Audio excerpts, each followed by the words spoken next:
Welcome to our channel. Today we how to set up scaling with DSCR loans from LendingPoint. Detailed guide step by step clearly. Start by visiting the LendingPoint website. Create an account if you do not already have one. Once logged in, navigate to the loan section. Select the DSCR loan option from the available types. Familiarize yourself with the eligibility requirements for DSCR loans. Gather all necessary documentation, including your income statements and tax returns. Prepare property details, including potential rental income projections. Utilize the DSCR calculator provided on the site to evaluate your income versus debt obligations. Calculate your debt service coverage ratio to understand your loan eligibility. Fill out the online application form with your personal and financial information. Upload all required documents directly through the application portal. Review your application thoroughly for accuracy.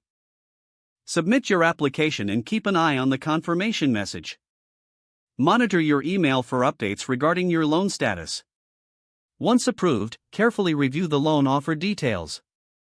Accept the terms and conditions to finalize your loan. Follow the instructions for dispersal of funds once you've accepted the loan. Maintain regular communication with your loan officer for updates on the scaling process. Start implementing your scaling strategy with the funds acquired. Regularly assess your financial progress and make adjustments as necessary.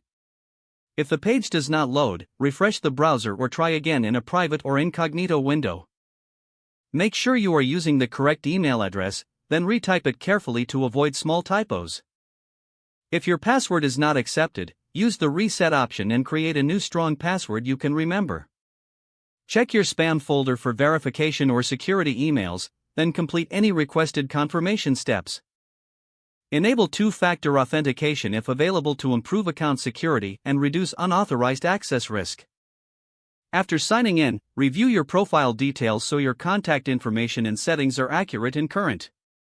If you see an error message, note it down and try again after restarting your device and internet connection. Log out when you finish, especially on shared devices, to keep your account and payment information secure. Don't forget to like this video and subscribe to our channel for more step-by-step tech guides.